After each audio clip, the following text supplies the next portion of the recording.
And now, our next topic will be about the paradigm shifts in approaches to teaching academic writing. And I'm Jessa Union, your today's discussant. So, writing is a complex activity. Understanding this complexity is the key to effective teaching of writing.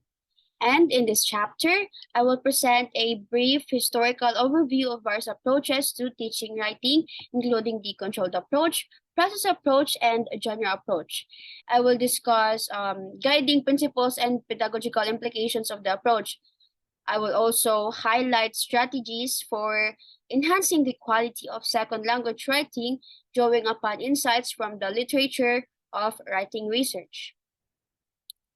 So, um, there have been paradigm shifts in approaches to teaching academic writing over the last few decades. We have this mid-1940s to mid-1960s, or the controlled composition.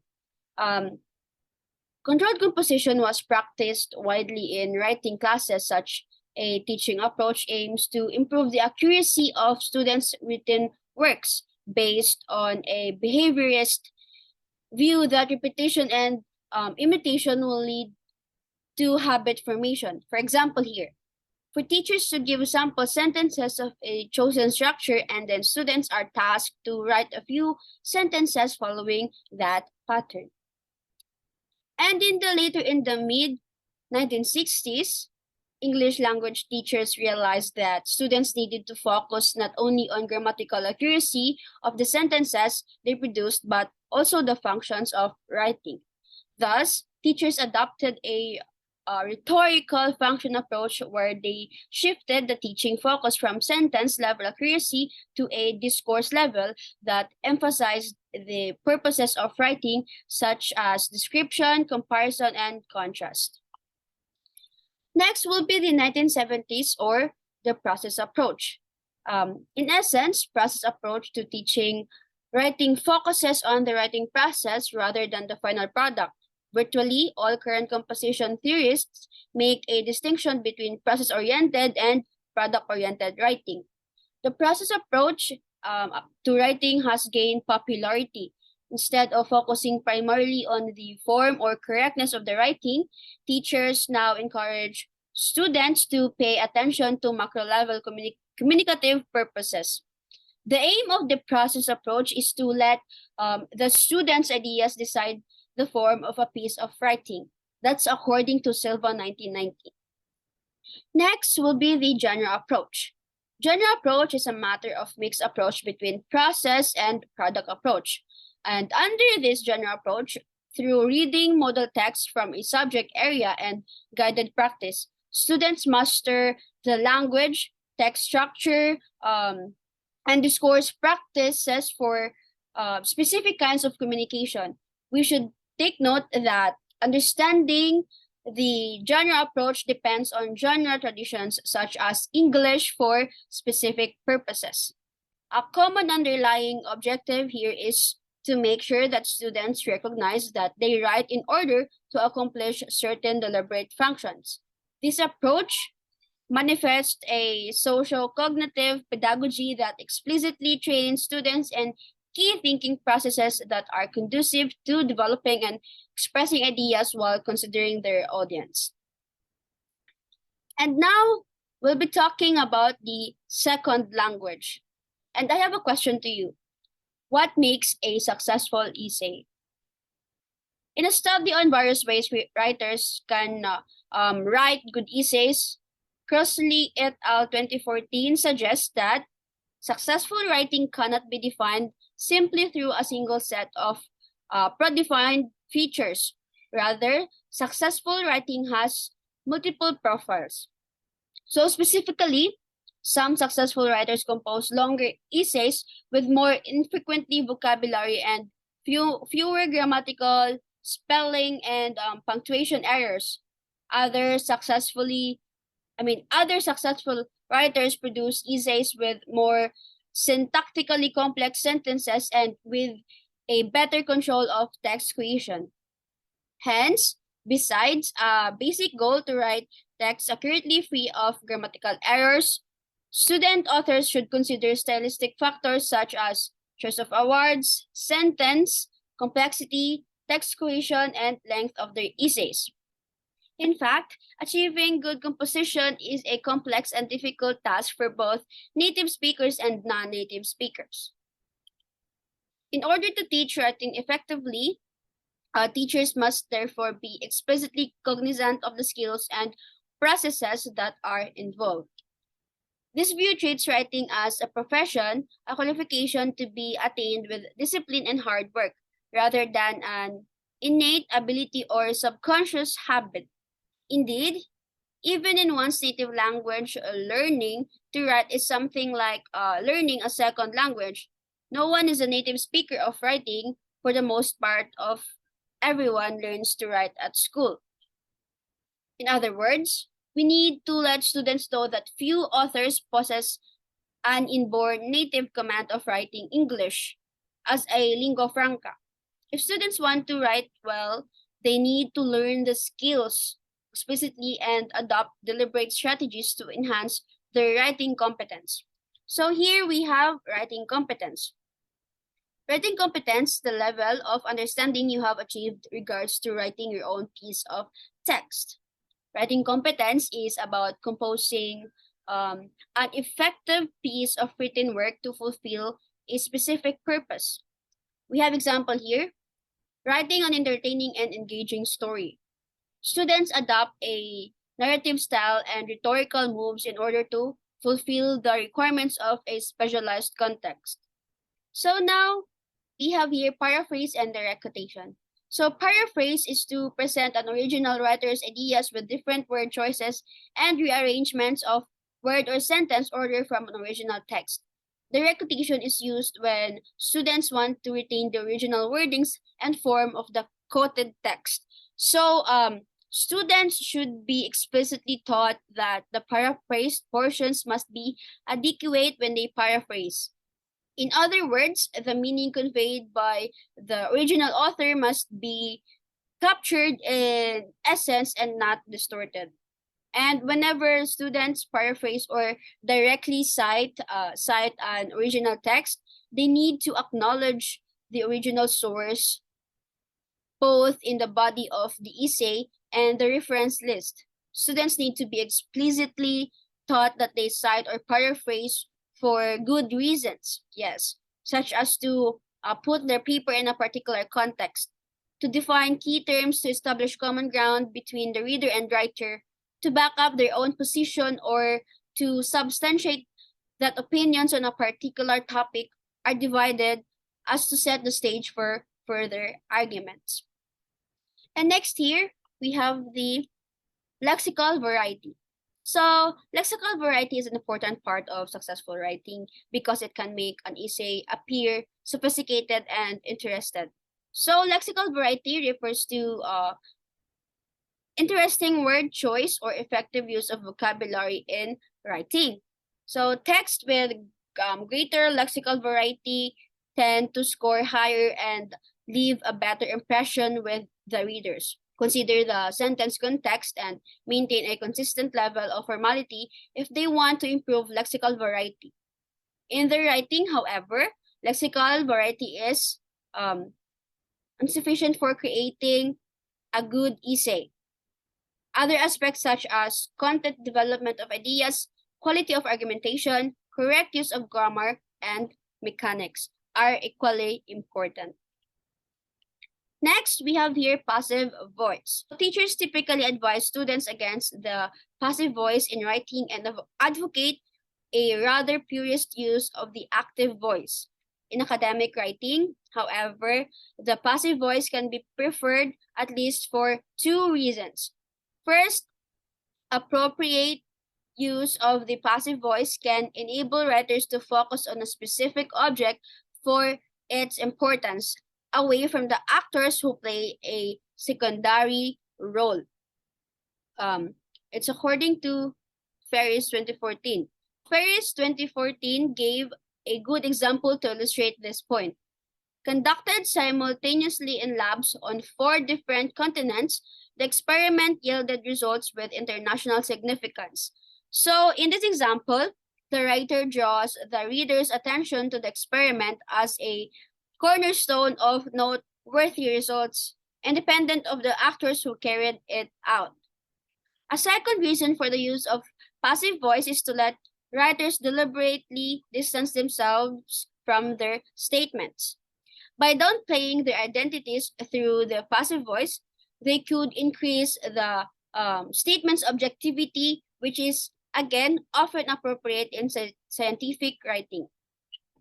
Next, we have here thinking processes, information-focused approach versus knowledge transformation approach. So the information-focused approach versus the knowledge transformation approach to writing explains difference in the thinking processes used by novice versus experienced writers. An information-focused approach is often used by novice writers who have a tendency to note down all the facts and information they have about a topic without establishing a focused macro-rhetorical goal before they start to write. And the macro-rhetorical goal is something that a writer wants to achieve in his or her essay overall. We should let students know that the macro-rhetorical goal is not the same as the thesis itself. The thesis refers to the main topic of the essay only. And the information-focused approach versus the knowledge transformation approach differentiates the novice and experienced writers throughout different stages of the composition, from planning to organizing to writing or revising their essays. In the planning stage, novice writers tend to ask themselves, in other words, purpose, audience, and context. So now let's proceed to the different stages. First, we have the organization stage. So in the organization stage, novice writers tend to present information in a chronological order. In contrast, experienced writers tend to consider how different organization of the information helps them fulfill their rhetorical goal. They make sure that the organization structure satisfies the rhetorical situation. In other words, in the writing process, they take into account proactively the reader's expectations and reactions. Next, in the writing or revising stage. In the writing or revising stage, novice writers often have difficulty in deciding what to say next or in this next sentence. They tend to reread the previous sentence or clause before they decide how to proceed. They are usually too concerned about mistakes in grammar and spelling. Hence, they tend to use simple vocabulary and sentence structures. So in general, they are likely to be preoccupied with the micro-level issues of writing, and they choose words that are suitable for the overall rhetorical situation. It should be noted that writers exhibit different thinking processes in the information-focused approach and the knowledge transformation approach to writing. And in practice also, novice writers make the cognitive transition to a knowledge-transforming model, nor do they spell out whether the process is the same for all learners. So next, we have here the structuring and developing argument at the macro and micro levels. So from the previous section, we learned that an awareness to include information that suits the macro rhetorical goal can help us structure and develop arguments at the broad discourse level of an essay. So apart from developing argument at the macro level, the Tolman model of argumentation sheds light on how to structure arguments at the micro level. So we have here the elements in this model of argumentation. First, we have claim. This is a statement that the arguer wants to show is true. Second, data, the evidence offered in support of the claim. The third one, warrant, an assumption that underlies the claim. 4, backing, evidence for the warrant. 5, qualifier, something which is added that in some way limits the applicability of scope of the claim. And 6, reservation, a statement or a situation which, if true, renders the claim invalid. So teachers need to explicitly teach students how to structure and develop arguments at both the macro and micro levels of their essays. So now we will be proceeding to the writing process. Writing process, traditionally, many writing teachers explicate the writing process as a linear process. For example, Partridge et al. 2009 identifies 4 distinct sub-processes in writing. First, in the conceptualizing stage, writers generate and select ideas that they can use in their writing and organize the ideas in a neat way. Example given here, an essay must have an introduction, body, and a conclusion. The second sub-process is called formulating, which means putting ideas into sentences. And the third sub-process is revising, where writers rewrite and improve the essays. The revisions can be related to the content, grammar, and mechanics. The fourth sub-process is reading. Writers read the essay's instruction. They read to gather information for the essay topic. They reread their writing to make sure that they are answering the essay's prompts. More recently, some writing scholars suggest that writing is a recursive, nonlinear activity. That's according to Clark and Ivanik's 1991. First, accumulating knowledge and opinions. Example here is doing the necessary reading to gather information about a particular topic or gathering primary data through surveys and interviews to find out the participants' opinions on a particular topic. Next, deciding how to take responsibility, whether to mask or declare the writer's own position. Example given here is using first person pronouns versus passive constructions in presenting the writer's view. Third, analyzing the assignment.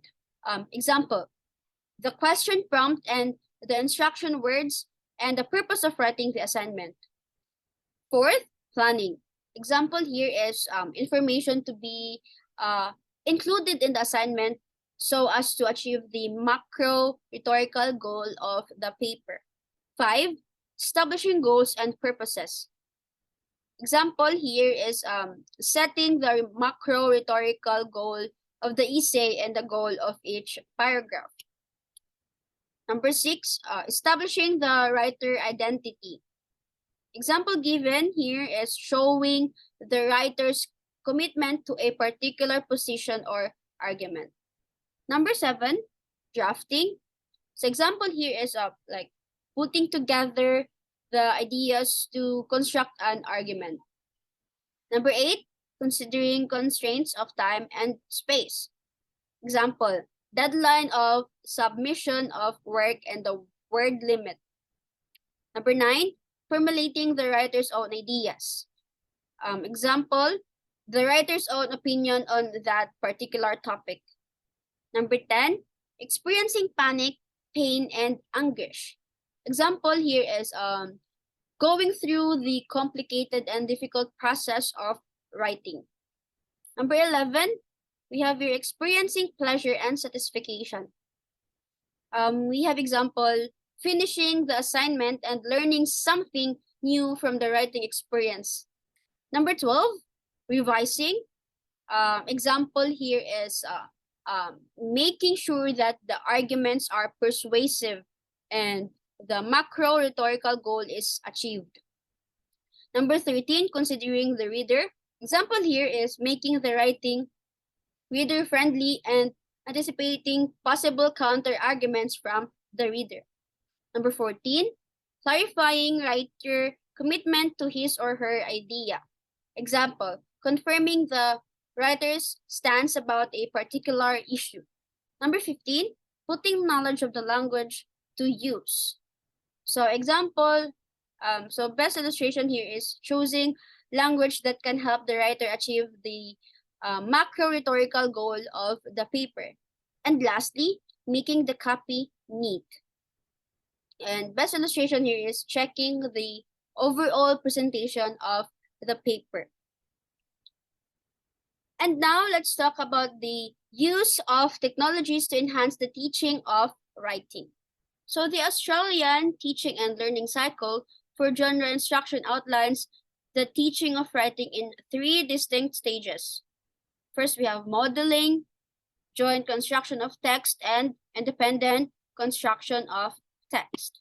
So at the modeling stage, teachers introduce the text type, purpose, audience, context of the text, as well as the vocabulary and grammar and organizational structure, which are used in realizing that particular text type. For example, when teaching the genre of a complaint letter, teachers can make use of a short, authentic letter from a local newspaper. Teachers can jumble the paragraphs and then ask the students to rearrange the paragraphs and write down the proper order of a jumbled text following the situation, problem, solution, evaluation structure. Students can undertake this task individually if the class size is small, or in small groups when the class size is big. So after the modeling phase, teachers move on to another stage called the joint negotiation of text. So this stage includes negotiation of ideas between teachers and students. Teachers can include activities such as class discussions and role plays, so as to help students brainstorm and gather possible ideas for writing. For example, teachers and students co-construct an essay in the same genre that they learned earlier in the modeling stage. The stage of independent construction of text comes after the joint negotiation of text. Teachers should explicitly tell students the purpose of writing the particular essay, which may be neglected by some novice teachers. After brainstorming some ideas on the essay topic, students will independently compose their own essays. And now, we will be tackling about the enhancing second language writing performance. So, students who are determined to improve the quality of their academic writing should be prepared to change their habitual approach to writing. In other words, some students would need to move away from the information-focused approach to writing. Instead, they need to adopt an alternative approach to writing that emphasizes an awareness of the purpose and Instead, they need to adopt an alternative approach to writing that emphasizes an awareness of the purpose and audience of the writing. Students would need to learn to become aware of the thinking process that takes place in the writing. Social cognitive approach to writing can be effective in enhancing student performance in writing English as a second language. In other words, some students would need to move away from the information-focused approach to writing. Instead, they need to adopt an alternative approach to writing that emphasizes an awareness of the purpose and audience of the writing. Students would need to learn to become aware of the thinking process that take place in the writing. Using a social cognitive approach to writing. So, cognitive approach to teaching writing focuses on idea generation and planning strategies. This approach neglects social cultural factors such as the target reader's possible reaction to text. The general approach to teaching writing focuses on rhetorical moves and organization structure rather than the thinking processes that are involved in the enactment of the discourse moves. According to Chandrasegaran 2013, suggests a social cognitive approach to writing which takes into account the social-cultural context, thinking processes and enacting each genre practice, and reader expectations. So use of social cognitive approach to teaching writing has positive results in improving the students' writing. We're also thinking process embedded in knowledge transformation are important in implementing the social cognitive approach to writing. And these thinking processes refer to how students plan, organize, write, and revise their essays. And they help to determine what information should be included in the essay in order to fit the macro-rhetorical goal. Once the different pieces of information are determined, presenting them in a coherent form is a challenge to many students during the writing process. Understanding the features of a coherent text is the subject of the next section. Next, we have understanding features that make a text coherent. So, knowledge of coherence. Knowledge of coherence is an important factor in the student's ability to produce coherent text. Coherence from a narrow sense, in other words, connectedness between sentences. To a broader sense, linking the ideas in a text at a core, linking the ideas in a text at a core, linking the ideas in a text at a discourse level to create meanings for the readers. So coherence may seem like an abstract concept that is difficult to teach and learn. However, it is possible to describe coherence in a structural framework, and it has 5 common features. We have the macro structure, information structure, proposition development, cohesive devices, meta discourse markers. So first we have here the macro structure. Macro structure is about the outline of a text. For example, the outline of a complaint letter is situation, problem, solution, evaluation. Next, we have here information structure, about presenting old or given information before introducing new information.